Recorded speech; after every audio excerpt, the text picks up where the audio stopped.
I can't stop shaking. The rain is tapping against the window, soft but relentless, and it matches the chaos inside my head. Every time I close my eyes, I see him, my husband, the man I've loved for years, staring past me, as if I don't exist. And her, my own sister, standing there with a twisted smile, the one I once trusted with everything. How could I have been so blind? My hands tremble as I clutch the photo on the nightstand, the one where we were smiling in the sunlight, thinking life was safe, thinking love would protect us. But love didn't see the shadows creeping in, didn't notice the whispers in the corners, didn't warn me of the envy that had grown so quietly, so poisonously. I paced the room, the floorboards creaking under my frantic steps. Should I confront her now? Should I call someone? Or is it already too late? My chest tightens, my breath comes in short, shallow bursts.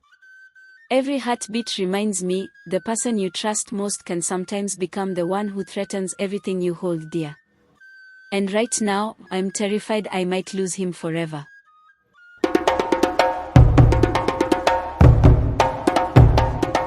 The walls seemed to close in around me.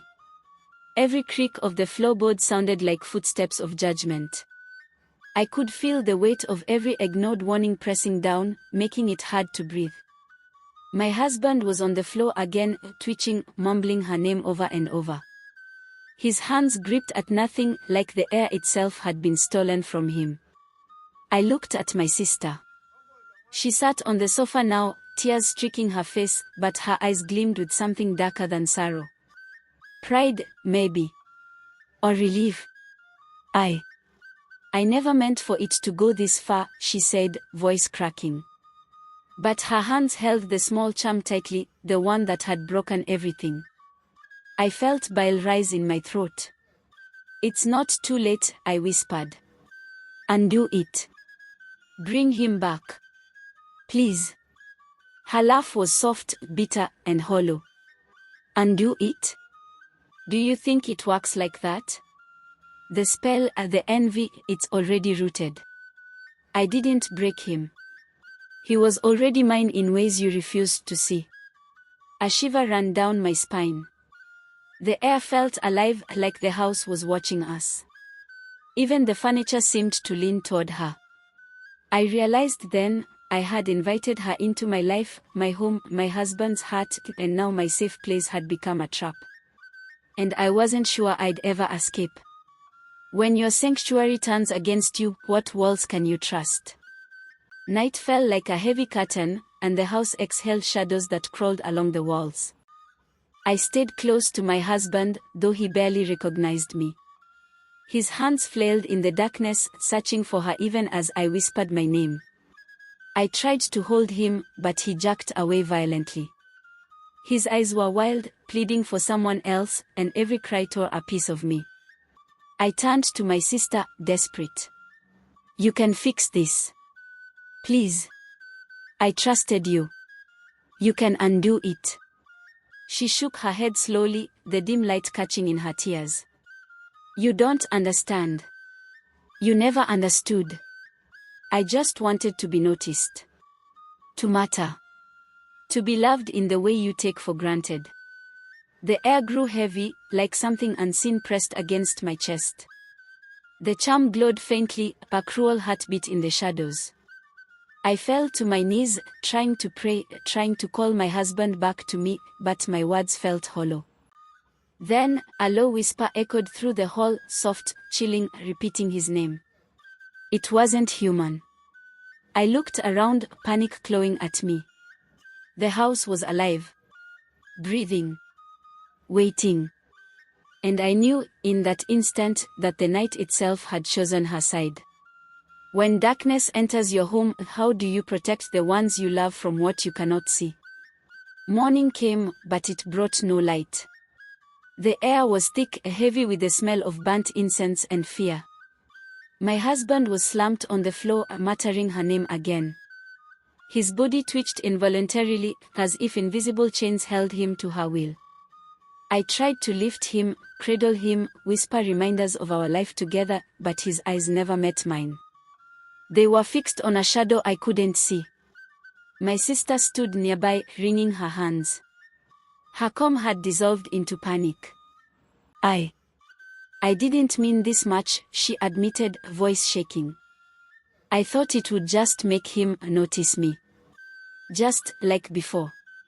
I felt a wave of anger and grief crash over me. I had defended her, welcomed her, loved her. And now, she had turned my husband into a stranger, my home into a cage, and my heart into ashes. The charm lay on the table, faintly glowing, mocking. I realized the true danger wasn't just her jealousy, it was the way I had ignored the signs, brushed off warnings, assumed love could protect us from envy. I sat beside my husband, holding his hand as if sheer force could anchor him back. But the chains were strong, invisible, and patient. And I wondered, silently and terrified, how do you fight a war no one can see? When the danger is unseen, what strength do you call upon to fight it? I remembered Pastor Helen then, my pastor, the one who always noticed things before I did. Her voice echoed in my mind, sometimes the true danger wears a smile. I grabbed my phone, hands trembling, and dialed her number repeatedly. It rang, and then clicked. Hello. Her voice was calm, steady, but I could hear the concern underneath. What's wrong? Everything, Pastor, I whispered, tears blurring my vision. She's taken him. I can't reach him. He's not my husband anymore. Stay calm, Pastor Helen said. Don't touch anything in the room. Don't let her see you panic. I'll come. Within minutes, she arrived, carrying an old leather satchel and a presence that made the air feel lighter, safer. She stepped inside, scanning the house, her eyes sharp, precise. This isn't just jealousy, she said quietly, kneeling beside my husband. She's using something dark. But he's trapped, not lost. I can help him. My sister's eyes widened at her arrival, and for the first time, I saw uncertainty flicker across her face. Pastor Helen looked at me and whispered, trust me. I know what we're dealing with. But you have to do exactly as I say. No mistakes. For the first time that day, I felt a small spark of hope, but it was fragile. And I knew the next moments would decide everything. When danger meets knowledge, can hope survive the first test? Pastor Helen laid out her satchel on the dining table. Candles, anointed olive oil, and the Holy Bible. She looked at me with steady eyes. This will be dangerous. You may see things you cannot unseen. I nodded, too terrified to speak. Every instinct in me screamed to run, to hide, to leave my husband in this twisted silence. We entered the bedroom together. My sister stood near the corner, clutching the charm like it was her lifeline. She glared at us, but her movements were slower now, hesitant. Fear had finally touched her. Pastor Helen began murmuring prayers under her breath, spreading the anointed olive oil around the room in precise patterns. I watched, heart hammering. The air thickened, like invisible hands pressed against my chest. My husband groaned, convulsing slightly, mumbling her name. I reached for him, then Pastor Helen grabbed my hand firmly. Not yet. Wait for the signal. The candles flickered violently. Shadows danced across the walls, growing longer, darker. Then, a wind rushed through the room, though no windows were open. My sister shrieked and fell to her knees, the charm slipping from her fingers. At that moment, my husband's eyes snapped open. But they weren't looking at me. They were looking past me. And I felt, deep in my chest, that the real battle was about to begin. When confronting darkness, do we have the courage to face what we might unleash? My husband's gaze darted across the room, wild and searching. His lips moved, forming words I couldn't understand. I felt my chest tighten, every breath became a struggle. Pastor Helen knelt beside him, murmuring prayers, her hands glowing faintly from the oil she anointed him with. He's here, she whispered. He's fighting, but she's strong. You must stay calm. I reached for him, whispering his name, letting every ounce of love I had flow into my voice. I'm here, Kelechukwu. It's me. I won't leave you. For a heartbeat, his eyes flickered, recognition, or maybe memory, flashing across them. Then they darted back to my sister. She's mine, my sister cried, panic replacing her earlier confidence. She lunged forward, hands grasping at him, and the air thickened, almost tangible. I felt a pull, like invisible threads tried to drag him away. My stomach turned, my palms sweated, but I refused to step back. Pastor Helen's voice cut through the chaos, stand firm. Speak his name with me. Anchor him to your love. I shouted, my voice raw, trembling, filled with every memory we had shared, every promise we had made.